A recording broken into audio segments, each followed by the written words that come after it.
চারটা সুসমাচারকে বলা হয় সুসমাচার পুস্তক, তাই না? গসপেল পুস্তক।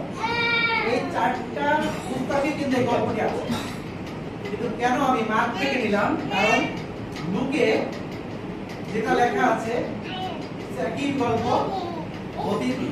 তার 20 অধ্যায়, মতি তার 40 অধ্যায় আছে এই গল্পটি, এবং লুকের 9 অধ্যায় আছে, এবং যোহন 6 অধ্যায়, এবং মার্কের 6 অধ্যায়, এবং কিছু কিছু মিস আছে, কিন্তু মার্কে পুরোটাই ক্লিয়ার। যিশু শুধুমাত্র আত্মা জয় করেননি, তিনি কিন্তু বাহ্যিকভাবে মানুষকে ক্ষুধাও মিটিয়েছেন, বা কি বলা যায় যে দৈহিকভাবে যারা ক্ষুধার্ত সেই খাবারও দিয়েছেন। আমার মনে হয় যে সেইখান থেকে আমাদের কনফারেন্স গুলো, রিভাইভাল মিটিং গুলোতে যে খাবার দেওয়া হয়, আমার মনে হয় সেখান থেকে বলছিল যে এখান থেকে মনে হয় শুরু হয়েছে। বিষয়টা এরকম যে প্রভু যিশু সারাদিন তিনি অনেক মিনিস্ট্রি করেছেন, লোকদেরকে সুস্থ করেছেন, শিষ্যেরা তারা সেই রোগীদের সুস্থ করেছেন, শিষ্যেরা অনেক সেই ব্যস্ত ছিল সারাদিন, এবং সারাদিন ব্যস্ততার শেষে যখন তারা ঠিক বিকালবেলা ফিরে আসছে, প্রভু যিশুকে তারা রিপোর্ট দিচ্ছিল যে আমি এই কাজ করেছি, আমি এই কাজ করেছি, বা আমরা এটা ছিল। এবং সেই মুহূর্তে তারা ক্ষুধার্ত ছিল শিষ্যেরা, এবং শিষ্যেরা এতটাই পপুলার হয়ে গেছিল যে ওই সময় অনেক লোকেরা তারা চিনে ফেলেছিল যে এই শিষ্যরা প্রভু যিশু তারা আমার মিরাকেল কাজ করেছেন, আমাদেরকে সুস্থ করেছেন, এবং তারা এত ভিড় করছিল যে তারা খাবারও সময় পাচ্ছিল না শিষ্যেরা। এবং তখন সেই শিষ্যেরা তারা বিকালবেলা তারা কি করলো, প্রভু যিশু বলল যে নৌকাটা, তারা যেহেতু অনেক ভিড় হচ্ছিল, লোকজনের সময় তারা খেতে পারছিল না, তখন প্রভু যিশু বলছিলেন যে তোমরা নৌকাটা নাও এবং গালিলের তীরের দিকে রাখো। এবং তখন সেই নৌকায় করে যখন তারা ওপরে যাচ্ছিল, এত মিরাকেল হয়েছিল প্রভু যিশুর সেই সময়টা, সেই দিনে, যে লোকেরা এতটা এক্সাইটেড ছিল, এতটা আগ্রহ ছিল। প্রভু যিশু সেই তীরে যাওয়ার আগেই সেই লোকেরা সেইখানে ভিড় জমিয়েছিল। আপনারা শুনেছেন যে 5000 পুরুষ ছিল। আসলে আমরা গল্পগুলো এরকমই বলি যে 5000 লোকে খাইছে, আসলে তা না। যদি একটু চিন্তা করেন, 5000 পুরুষ ছিল, তাহলে মহিলা কত ছিল? আরো 5000, এবং ছেলে পেলে যারা ছিল তাহলে আরো 2000। তার মানে প্রায় 10 থেকে 12,000 লোক। বাইবেল কিন্তু পুরোটা ক্লিয়ার করা যে পুরুষ ছিল 5000, এবং সেটাই আমরা ছোটবেলা থেকে গল্প আকারে শুনে আসছি যে প্রভু যিশু 5000 লোকে খাইছেন। আসলে তা না, ওইখানে লোক ছিল 10 থেকে 12,000।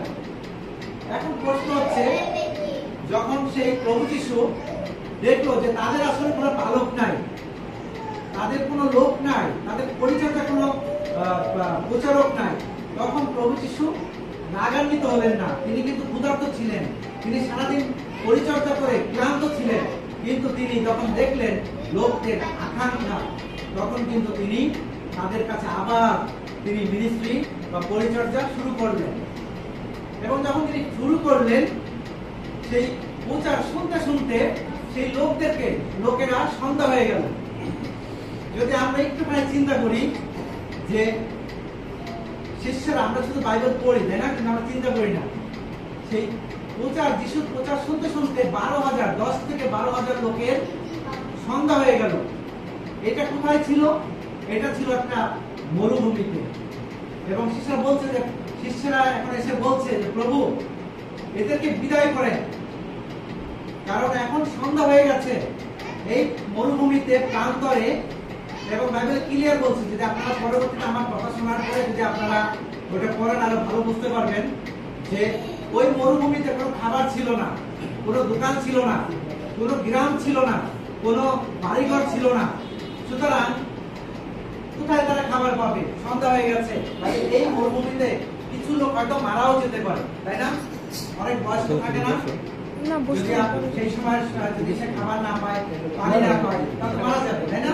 অনেক শিশু মারা যেতে পারত।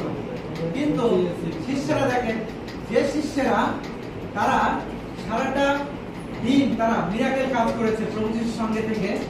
যে শিষ্যরা অলৌকিক কাজ করেছে, যে শিষ্যরা লোকদেরকে সমাধান করেছে, তারা পরিচর্যা করেছে, এখন যখন সেই লোকদের খাবারের দরকার, ফিজিক্যাল মানে যে শরীর যে ক্ষুধা, তাই না, এতক্ষণ তারা আর্থিক খাবার দিয়েছে, এটা বিনামূল্যে। আপনার জন্য প্রার্থনা করবো বিনামূল্যে, আপনাকে আমি বাইবেলের কথা শোনাবো বিনামূল্যে। কিন্তু যখন আপনার বাহ্যিক খাবারের দরকার, সত্যিকারের শারীরিক ক্ষুধা, যখন আমাদের বাচ্চা চেঁচাবে তখন আমরা ঠিক থাকি।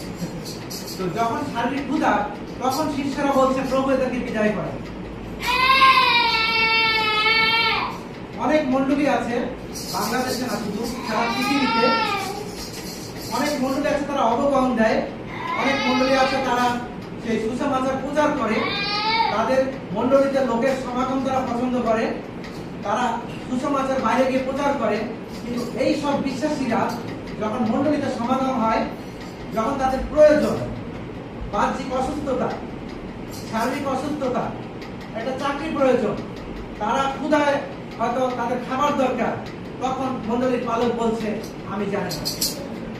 তখন অনেক অজুহাত, লোকে কোনো হেল্প করবো না, ও তো অলস, ওই লোক টাকা নাই, ওই লোক কথা শোনে না, ওই লোক ক্রিটিক্যালি হবে না, ওই লোক শিক্ষিত না, অনেক অজুহাত আমরা দেই। ঠিক শিষ্যরা যেভাবে দিচ্ছিল। আমরা শুধু এটুকুই জানি সানডে স্কুলে যে প্রভু যিশু 5000 লোককে খাইয়েছেন, কিন্তু কখনো মাথায় এটা আসে না যে 5000-এর সাথে 5000 মহিলা ছিল, আরো ছেলে মেয়ে ছিল হয়তো 2-3 হাজার, হয়তো 13-14-15 হাজার লোক ছিল, কিন্তু মিনিমাম 10 থেকে 12 হাজার লোক ছিল। আমরা অনেক সময় মণ্ডলীতে অনেক লোকের সমাগম, তাই না, রিভাইভাল মিটিং করি আমরা গ্রামে, বড় বড় গ্রামে, কিন্তু সেই রিভাইভাল মিটিং গুলোতে আমরা অনেক লোকের সমাগমে আমরা নাচ গান করে ভালো লাগে, কিন্তু যখন তাদের প্রয়োজন, জাগতিক অর্থ প্রয়োজন, তাদের চাকরি প্রয়োজন, তাদের ক্ষুধা প্রয়োজন, তখন আমরা মিশনারিরা বা পালক আমরা বলি বের করে দাও, আমরা জানি না, আমাদের হাতে কিছু না। এই শিষ্যরাও ঠিক একইভাবে তারা সারাদিন পরিচর্যা করেছে, অলৌকিক কাজ করেছে, কিন্তু যখন সন্ধ্যা নেমেছে, ক্ষুধার্ত মানুষ, তখন তারা বলছে প্রভু এদেরকে বিদায় করে।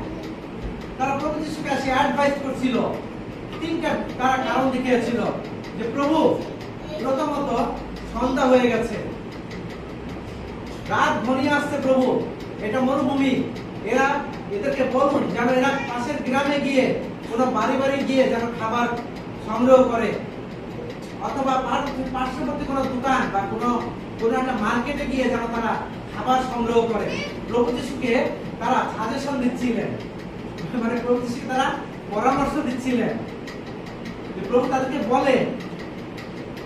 দেখেন সারাদিন তারা পরিচর্যা করেছে এবং এখন তারা বলছে প্রভু এদেরকে বিদায় করে, কারণ প্রয়োজন।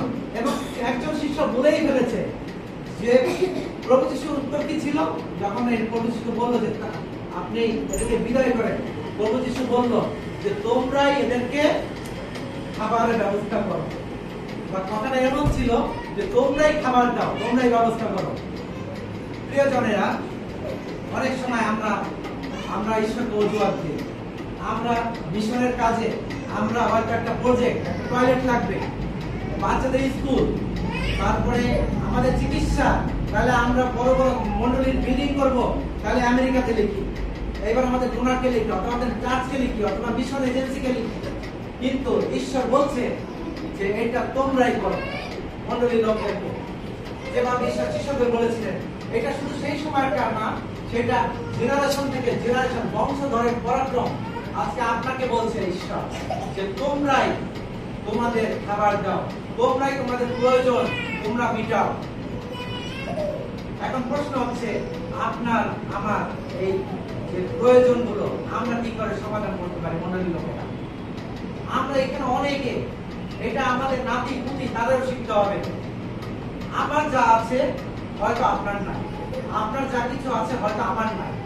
যদি আমরা সবাই কম্বাইন করি, যেমন এই দিদি বলছিলেন তার একটা চাকরির দরকার, আমরা এখানে অনেকে আছি, যদি আমরা সবাই চেষ্টা করি তাকে কিন্তু আমরা একটা চাকরির পোস্ট দিতে পারি না? আরেকজন অসুস্থ আছে, তার হয়তো কিছু অর্থের দরকার, যদি আমরা সবাই মিলে কিছু সাহায্য করি, আমরা পারি না? সেই টেন্ডেন্সি বা সেই চিন্তা ভাবনা আমাদের মধ্যে কখনো আসে না, আমরা দিতে শিখি না। শিষ্যরা বলছিলেন, আরেকটি জায়গাতে আপনি যদি ভালো করে যান, আমার কথাগুলো শোনার পরে আপনি আবার ভালো করে পড়বেন, একবার না মিনিমাম 3-4 বার বললে দেখবেন অনেক কিছু মিসগুলো আপনি পেয়ে যাবেন। আমি এটা না আরো 10 থেকে 12 বার পড়েছি।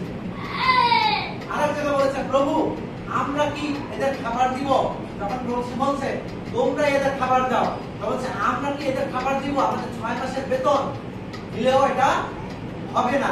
তার মানে শিষ্যরা ওই সময় 200 বছর 200 সিকি সোনার হয়তো সিকি ছিল।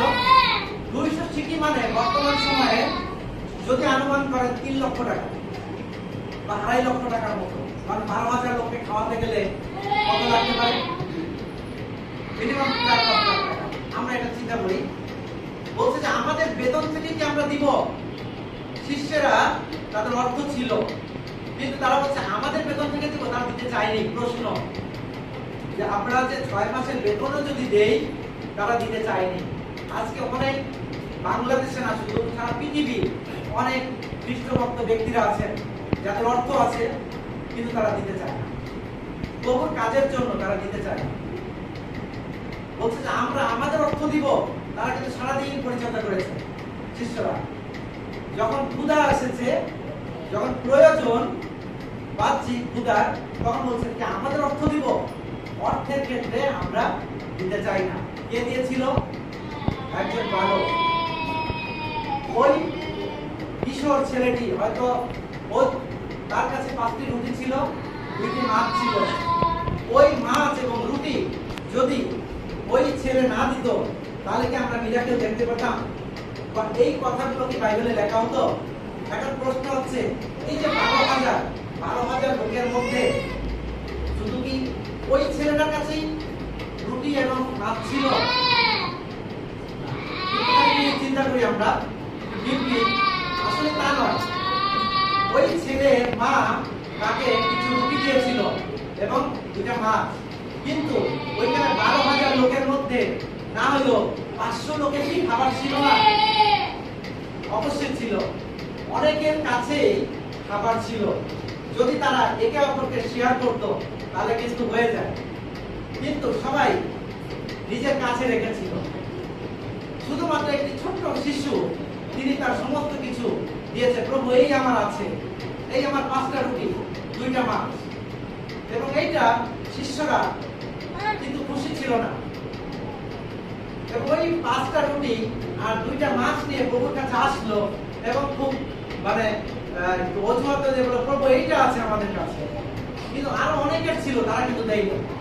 এবং প্রভু ওই 5টি রুটি এবং 2টি মাছ, তাই না? প্রভু যিশু কি বলেছিল? এক পদে আছে, যদি আপনারা এই গল্পটি পড়েন দেখবেন, প্রভু যিশু বলছেন যে তোমরা দেখো তো আগে কয়খানা রুটি তোমাদের মধ্যে আছে।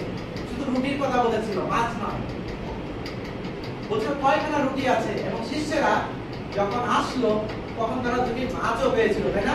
এবং বলল, প্রভু আমাদের 5টি রুটি এবং 2টি মাছ। মাছের কথা কিন্তু প্রভু বলেছেন। ঈশ্বর দেখেন কি অদ্ভুত পরিকল্পনা। রুটি কি আপনি সোজা সোজা খাবেন? সম্ভব? যদি খালি রুটি পেত, ঈশ্বর যোগানদাতা, যদি ওই শিষ্যরা গিয়ে যদি খালি 5টি রুটি পেত, প্রভু ওই 5টা রুটি মাল্টিপল করতো না, অজস্র রুটি হয়ে যেত, তাহলে কি হতো? ওই মরুভূমিতে সবাই রুটি খেত না? বাইবেলে এই জন্য লেখা থাকতো যে রুটি খাচ্ছে। কিন্তু দেখেন ঈশ্বর, তিনি যোগানদাতা, তিনি জানেন যে রুটির সাথে কি দরকার। এবং রুটির সাথে ডাল ভাজি না, আলু ভাজি না, পুরো মাছ। এবং এই জন্য ঈশ্বর জানেন যে আপনার যা কিছু আছে তার সাথে ঈশ্বর আরো যোগ করতে চান। প্রিয়জনেরা, আমি সেই উৎসাহ আপনাদের দিতে চাই যে আপনার যা কিছু আছে আপনি হতাশ হবেন না। আপনার হয়তো এই যে মরুভূমিতে, এটা আপনি খালি একটু চিন্তা করেন যে সারাদিন আপনি মরুভূমিতে ঈশ্বরের বাক্য শুনেছেন এবং সন্ধ্যাবেলা আপনার কোনো খাবার নাই। এই 12,000 লোকের মধ্যে অনেকেই মারা যেত হয়তো, কিন্তু ঈশ্বর সেখানে যোগান দিয়েছেন এবং 5টি রুটি না শুধু এবং মাছও দিয়েছেন। সেই কথা আজকে বলতে চাই যে আজকে আপনাদের জীবনে ঈশ্বর বলতে চাচ্ছে যে শান্তি, ভালোবাসা, তাই না? শান্তির সঙ্গে ভালোবাসা, আপনার সেই ধন দৌলতের সঙ্গে আপনাকে সেই সম্মান, প্রতিপত্তি, হিতোপদেশ এবং কিছুদিন আছে যারা ঈশ্বরের ভালোবাসে, তাই না? যারা ঈশ্বরের লোক, তাদেরকে ঈশ্বর সম্মান দান করেন এবং ধন সম্পত্তি দান করেন। ধন সম্পত্তি মানে এই না যে আপনার ওই আর্থিক ধন সম্পত্তি, এটা বাহ্যিক অর্থকে বুঝিয়েছেন। প্রভু যিশু মারা গেলেন যেন আমরা জীবিত হই এবং প্রভু যিশু দরিদ্র হলেন যেন আমরা ধনী হই। এই ধনী মানে অনেক পালকরা ভুল বোঝায় যে এটা আর্থিক ধনী না, এটা জাগতিক ভাবে অর্থনৈতিক ধনী। যদি আমি আপনাদের সাধারণভাবে একটু আমরা যদি চিন্তা করি, প্রভু যিশু যখন জন্মগ্রহণ করলেন ঠিক তার আগ মুহূর্ত পর্যন্ত যোসেফ এবং মেরি তারা কিন্তু গরিব ছিল। তাদের চিন্তাও ছিল না যে তারা কিভাবে চলবে। প্রভু যিশু না একটা ছোট্ট শিশু দিয়ে গোয়াল ঘরে কি খাওয়াবে, দুধ খাওয়াবে নাকি, তাই না, সেরিলাক, আমাদের দেশে এখন অনেক কিছু আছে না, ডানো, মিল্ক পিঠা, না অনেক কিছু। কিন্তু প্রভু যিশুকে নিয়ে মেরি যোসেফ তারা চিন্তা করেননি। দেখেন যে মুহূর্তে প্রভু যিশু জন্মগ্রহণ করলো সেই মুহূর্তে ঈশ্বর কি করলেন? পণ্ডিতদেরকে দেখা দিলেন এবং পণ্ডিতেরা কি নিয়ে আসলো? স্বর্ণ, তাহলে স্বর্ণ, মানে পারফিউম। আপনি দেখবেন ছোট্ট এক ভরি সোনা এখন কত জানেন? এক ভরি সোনা এতটুকু মনে হয়, একদম ছোট।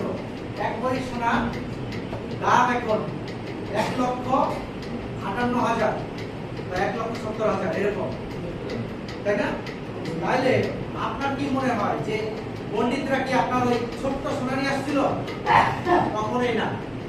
তারা অনেক সোনা নিয়ে আসছিল এবং সেই সোনার মূল্য না হলো কয়েক কোটি টাকা হবে। যদি আপনি একটু চিন্তা করেন বর্তমান সময়ের পরিপ্রেক্ষিতে। এবং পারফিউম, যদি আপনি গুলশানে যান, গুলশানের অনেক দোকান আছে যেখানে গেলে আপনি ছোট একটা পারফিউম 12,000, 25,000। সেদিন আমি এজেন্সিতে শুনতেছিলাম, সুগন্ধতার সাথে গেলাম, আমি পারফিউম সম্পর্কে আমার আইডিয়া নাই, কিন্তু সুগন্ধতা দেখালো একটা ছোট্ট পারফিউম, এটা 25,000 টাকা। তাহলে পণ্ডিতেরা যে পারফিউম নিয়ে আসছিল রাজার ঘরে দেওয়ার জন্য, তাই না? তাহলে ভূতটা রাজার ঘরে গেল, তাই না? আপনারা বাইবেলে আপনারা জানেন। কিন্তু রাজার ঘরে দেওয়ার মতো উপহার কি সবচেয়ে বেস্ট? সেই পারফিউমের দামও না হলে কয়েক কোটি টাকা হবে। দেখেন যে মুহূর্তে প্রভু যিশু জন্মগ্রহণ করেছেন সেই মুহূর্তে পণ্ডিতের মধ্য দিয়ে সেই যোসেফ এবং মেরি তারা কয়েক কোটি টাকার মালিক হয়েছিল। আমি কি ভুল ব্যাখ্যা দিচ্ছি? স্বর্ণ কোন বাইবেলে লেখা। যদি আপনি চিন্তা করেন প্রভু যিশু খালি বলেছেন দেখো কয়টা রুটি তোমরা পাও এবং সেই রুটির সাথে মাছও পেল, তাই না? আপনার আজকে যা কিছু আছে এর সাথে প্রভু অ্যাড করতে চান। আপনি হয়তো চিন্তা করছেন আমার সামান্য কিছু আছে, প্রভু যিশু যদি 5টি রুটি এবং 2টি মাছ থেকে 12,000 লোককে খাওয়াতে পারে, আজকে আপনার যা সামান্য অর্থ আছে, আপনার সামান্য ট্যালেন্ট আছে, আপনার হয়তো সামান্য বুদ্ধি আছে, আপনি সাধারণ একজন মানুষ, কিন্তু এটার থেকে ঈশ্বর আপনাকে বৃহৎ ভাবে আপনাকে ঈশ্বর তৈরি করতে চান। কিন্তু প্রবলেম আছে আমরা দিতে শিখি না। আমরা অনেক মিরাকেল, অনেক আশ্চর্য কাজ আমরা মিস করছি। কেন জানেন? কারণ আমরা দিচ্ছি না। না দেওয়ার কারণে আমরা অনেক মিরাকেল আমরা মিস করেছি। প্রভু যিশু যে কথাটা আমি বারবার বলছিলাম যে আমাদের জীবনে প্রভু যিশুর সেই আশীর্বাদ আমরা সেই দেখতে পাই না। কারণ আমি শেষ করব এবং যেটা বারবার আমি দেখি, আমি আজকে একটি আমার আত্মসাক্ষ্য দিয়ে শেষ করবো। সেটা হচ্ছে কিছুদিন আগে আমার একজন বায়ার আসছিল, যে আপনারা জানেন আমি একজন ব্যবসায়ী। আমার একজন বায়ার আসছিল এবং তার আগের কথা বলি, মিরপুরে একটি সভা ছিল। একদম সত্যি এরকম অনেক আমার আত্মসাক্ষ্য আছে যেটা আমার পরিবার জানে এবং আরো অনেকে জানে। তার মধ্যে একটি সাক্ষ্য আমার অবাক লাগছিল। মিরপুরে শিশু দলের সভা ছিল এবং সেই সভায় আমাকে দাওয়াত দিয়েছিল এবং আমি গিয়ে কি করলাম, আমি সবার সামনে থেকে আমি পিছনে বসতে বেশি ভালোবাসি। তো আমি এবং আমার বড় ভাই আমরা পিছনে বসে, একদম পিছনে, বেপটি চার্চের পিছনে বসে বসে অনেক সময় আমি বলছি যাক শেষ হয়ে গেলে আমরা বেরোয় চলে যাবো। এর মধ্যে ওই সভাপতি উনি আমাকে ডাকলো যখন আমি সামনে যাই, এবং সামনে গিয়ে বসলাম, তাও একদম সেই ফুলপিটের সভাপতির পাশে গিয়ে বসলাম। এখন উপহারের সময় প্রভু আমাকে বলছে একটা অ্যামাউন্ট দেওয়ার জন্য, পকেটে আমার অনেক টাকা ছিল, বলছেন এই অ্যামাউন্টটা তুমি দাও। বারবার অন্তরের মধ্যে বলছে প্রভু দাও। আমি না প্রভু এত অ্যামাউন্ট দেওয়ার দরকার নাই। আমি ওইখান থেকে অল্প কিছু অ্যামাউন্ট বের করলাম, এবং বের করার পরে আমি ওই দিলাম, কারণ একজন অনেকে প্রায় 5-6 জন তারা ওই উপহারের থলি নিয়ে আসে, বিভিন্ন জায়গায় যায়, এবং আমি একজনকে দিলাম অল্প কিছু। দেওয়ার পরে আমি বললাম প্রভু এটাই থাক, আর দরকার নেই। কিন্তু ওদের মনের মধ্যে যেন একটা উদ্বিগ্নতা কাজ করছে, মানে একটা অস্থিরতা কাজ করছে যে কেন তুমি রাখছো, দেও প্রভু, সব টাকা তো শেষ হয়ে যাবে তাই। এবং আমার মানে তাকে মনে আসার টাকা থাকবে, বলছে না তুমি দেও, এটা সত্যি ঘটনা। আমি যে কোনো নাম ধরে বললাম যে শিষ্যতা, এবং বলছে না তুমি ওইটাও দেও। আমি শান্তি পাচ্ছি না, এবং আমি বল না, আর যদি কেউ না আসে, এটাকে তো মানে অনেক সময় লজ্জায় বলি না, আর যদি কেউ আর না আসে থলি নিয়ে, তাহলে আর দিব না, যদি আসে তাহলে দিব। এর মধ্যে বলতে বলতে এক আন্টি এই পাশ থেকে, এদিকে সবাই গোছানো শেষ, এই পাশ থেকে এক আন্টি এসে আমার সামনে দাঁড়াবে, আর প্রভু দিতেই হবে। তখন আমি মানিব্যাগ বের করে পুরাটাই দিয়ে দিলাম। এবং আমার সত্যি কথা যেটা, এজ এ হিউম্যান বিং খারাপ লাগছিল যে প্রভু এইটার মানে কি, এত ফোর্স কেন করছো। এবং দেওয়ার পরে আমি বাসায় এসে আমার স্ত্রীকে বললাম দিকটাকে, যে আজকে জানো এই ঘটনা, যে আমার দিতে মন চাচ্ছিল না, আমি প্রথমে অর্ধেক দিয়েছি, তারপরে আর একজন আন্টি আসলো আমার সামনে, বাধ্য হয়ে আমাকে দিতে হলো, পুরোটাই দিয়ে দিলাম। এখন আমি বলছি দেখো প্রভু তো বলছে যে আশীর্বাদ করতে হলে আমি ওয়েট করি। একদম সত্যি ঘটনা আপনাদের বলি, অ্যামাউন্ট কিন্তু খুব একটা বেশি ছিল না, তারপর ওইটা মোটামুটি ভালো অ্যামাউন্ট। এবং তারপরে যেটা হলো, পরের সপ্তাহে আমার বায়ার আসলো, সে অল্প কিছু মাল দিয়েছিল, কিন্তু তার সাথে যে বন্ধু আসলো সেও আর একজন বায়ার। সে বললো তোমার সাথে আমরা একটা এগ্রিমেন্ট করতে চাই, তোমার কাছ থেকে যে আমরা মাল নিব সেই বিজনেসের আমরা একটা এগ্রিমেন্ট করছি। আমি ঠিক আছে, আগে আমার ফ্যাক্টরি করেন, আমার ওই বিজনেস গুলো দেখেন, আমাদের টুপি ফ্যাক্টরি, আমাদের গার্মেন্টস ফ্যাক্টরি, এগুলো দেখেন। তারপর সবকিছু ঘুরানোর পরে আমি তাকে নিয়ে গেলাম, ও বলছে যে তুমি কি তোমার এগ্রিমেন্ট নিয়ে আসছো? আমি না, আমার প্রিন্টার কালি নাই। মানে আমার প্রিন্টারে এগ্রিমেন্ট যে চুক্তিবদ্ধ, এটা বানায় নিয়ে যাওয়ার কথা। সে কি করছে দেখেন, ঈশ্বরের পরিকল্পনা, সে নিজে নিজে মোবাইলে এগ্রিমেন্ট লিখে ফেলেছে। আমি যদি একটা এগ্রিমেন্ট সম্পর্কে আমার এই ফরেন এগ্রিমেন্ট কোনো ধারণা নাই, সে নিজে নিজে লিখে ফেলছে, এবং লেখার পরে সে আমাকে পাঠাই দিচ্ছে, এটা করো। আমি কম্পিউটার সাজালাম, আমার যে কোম্পানির লেটার হেড আছে এটা সাজালাম, সাজানোর পরে এখন প্রিন্ট করতে গিয়ে দেখি কালি নাই। পরে আমি যখন গেলাম আবার তার হোটেলে, বলছে তুমি কি এটা নিয়ে আসছো এগ্রিমেন্ট? আমি বলছি না, আমার কালি নাই।